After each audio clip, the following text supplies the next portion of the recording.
जय श्री राम। अब तक हमने सुना कि अंगद रावण के दरबार में जाते हैं और वहाँ रावण को नीति युक्त बातें बताते हैं, क्योंकि श्री रामचंद्र जी उन्हें दूत बनाकर भेजते हैं और कहते हैं कि तुम ऐसी बातें करना जिसमें हमारा तो भला हो ही, साथ ही दुश्मन का भी भला हो, उनका भी भला हो। तो अंगद श्री रामचंद्र जी की बात मानते हुए रावण को समझाते हैं, परंतु रावण काल के वश में है, वो सब कुछ जानते हुए भी समझ नहीं पाता और अंगद को तरह तरह से अपनी प्रशंसा करता है, अपने गुणों का वर्णन करता है और बार बार अंगद से रावण कहता है कि मुझ रावण के समान शूरवीर कौन है, जिसने अपने ही हाथों से अपने शीश काट काट कर अत्यंत प्रसन्नता पूर्वक इनको इतनी बार अग्नि में होम कर दिया है, जिसके साक्षी स्वयं शिव जी हैं। और अंगद फिर रावण को उत्तर देता है कि हे रावण, संसार में तुम्हारे समान लज्जावान कोई भी नहीं है। लज्जा तो तुम्हारा स्वाभाविक गुण है, क्योंकि तुम्हें तो इतना भी नहीं पता कि किस तरह से कौन सा काम किया जाता है। तू तो बहुत अभिमानी है। तेरा बल तो मैंने उस दिन देख लिया था जिस दिन तू छल से सीता माता को चुरा लाया था। तू राक्षसों का स्वामी, तू बड़ा अभिमानी है। मैं तो श्री रामचंद्र जी का सेवक और सुग्रीव का दूत हूँ। यदि मेरे मन में श्री राम जी के अपमान का भय न होता तो मैं तुझे पृथ्वी पर पटक कर, तेरी सेना को हराकर, तेरे नगर को चौपट करके जानकी जी को ले जाऊं। परंतु यदि मैं ऐसा करता हूँ तो इसमें मेरी कोई बढ़ाई नहीं है। हे दुष्ट रावण, मैं तुझे मार नहीं रहा, परंतु मेरे अंदर क्रोध बहुत ज़्यादा हावी होता जा रहा है। फिर रावण कहता है अंगद से कि अरे नीच वानर, तू मेरे हाथों से मरना चाहता है। छोटे मुंह बड़ी बात कर रहा है। जिसके बल से तू बोल रहा है उसको तो उसके पिता ने ही वनवास दे दिया है। एक तो उसे वनवास का दुख है, दूसरे स्त्री का विरह है और तीसरे रात दिन उसे मेरा भय सता रहा है। जिनके बल का तुझे अभिमान है, ऐसे अनेक मनुष्यों को तो राक्षस दिन रात खाते रहते हैं। जब रावण श्री रामचंद्र जी की निंदा करता है तो अंगद को बहुत गुस्सा आता है और क्योंकि जो भी अपने कानों से विष्णु जी और शिव जी की निंदा सुनता है उसे गो हत्या के समान पाप लगता है। फिर जब अंगद को गुस्सा आता है तो वो अपनी दोनों भुजाओं को पृथ्वी पर बहुत जोर से मारता है, जिससे सारी पृथ्वी हिलने लगती है और रावण भी गिर जाता है।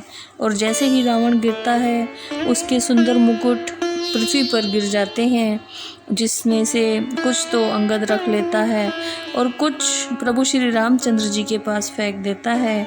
और एक एक करके 4 मुकुट श्री रामचंद्र जी के चरणों में गिरते हैं। उधर श्री रामचंद्र जी हनुमान जी को बता रहे होते हैं कि ये जो मुकुट हैं ये बाली पुत्र अंगद द्वारा फेंके गए हैं, क्योंकि इन मुकुटों में से सूर्य के समान प्रकाश निकल रहा है।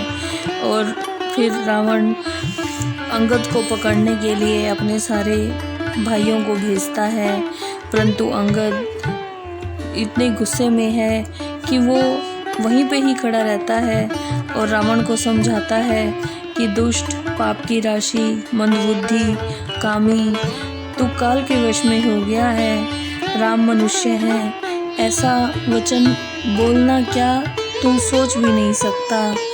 सारे रावण, श्री रामचंद्र जी मनुष्य कैसे हो सकते हैं जिन्होंने बाली को एक ही बाण से मार दिया था। अरे नीच अज्ञानी, तू 20 नेत्र होते हुए भी अंधा है, तेरे जन्म को धिक्कार है।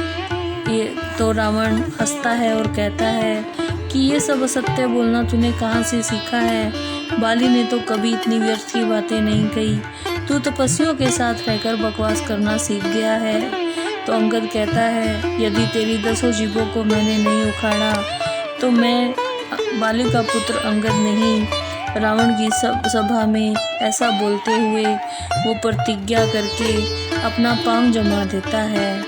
आइए अब आगे सुनते हैं श्री रामचरितमानस।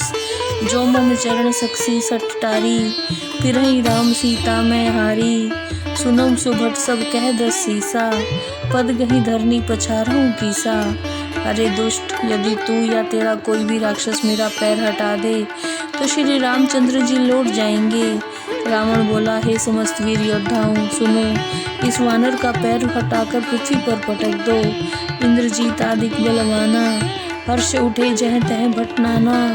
जब टही करें बल विपुल उपाई, पदना टरही बैठे सिरनाई। मेघनाथ आदि अनेक शक्तिशाली वीर योद्धा हर्षित होकर जहाँ तहाँ से उठे।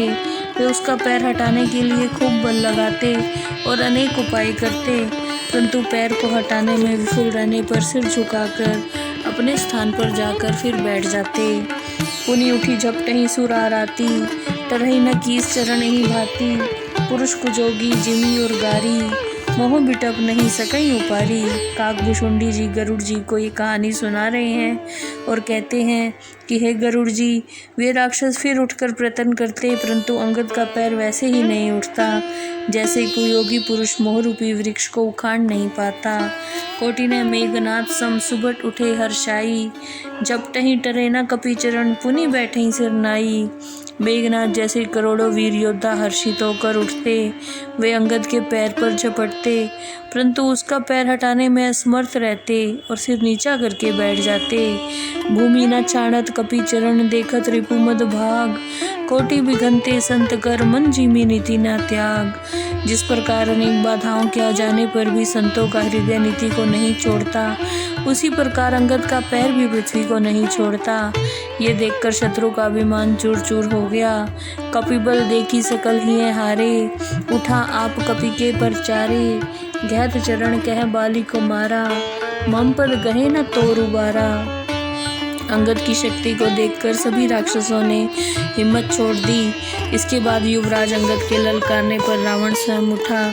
जब वह रावण स्वयं अंगद का पैर पकड़ने लगा तो अंगद ने कहा कि मेरा पैर पकड़ने में तेरी कोई भलाई नहीं है। गहसी न राम चरण सठ जाई, सुनत फिरा मन अति सकुचाई। भय तेजत श्री सब गई, मध्य दिवस जिमि शशि सोई। अरे मूर्ख, तू जाकर श्री रामचंद्र जी के पैर पकड़। यह सुनकर रावण अपने मन में संकोच करता हुआ लौट पड़ा। वह तेजहीन हो गया, उसकी सारी शोभा जाती रही, जैसे दिन के समय चंद्रमा का प्रकाश फीका हो जाता है। सिंहासन बैठऊं सिर नाई, मानहु संपत्ति सकल गवाई। जगदात्मा प्राणपति रामा, तासु बिमक कीमी लय विश्रामा।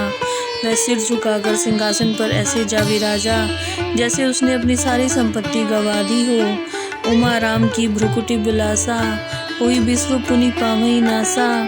तंते कुलिस कुलिस तरण करई, तासु दूतपन कहूँ किम टरई। शंकर जी पार्वती जी से कहते हैं, हे उमा, जिन श्री रामचंद्र जी की भ्रुकुटी के संकेत मात्र से ही सारा संसार उत्पन्न होता है और फिर नष्ट हो जाता है, जो तिनके को वज्र और वज्र को तृण कर देते हैं, उनके दूत का प्रण कैसे टल सकता है। जय श्री राम।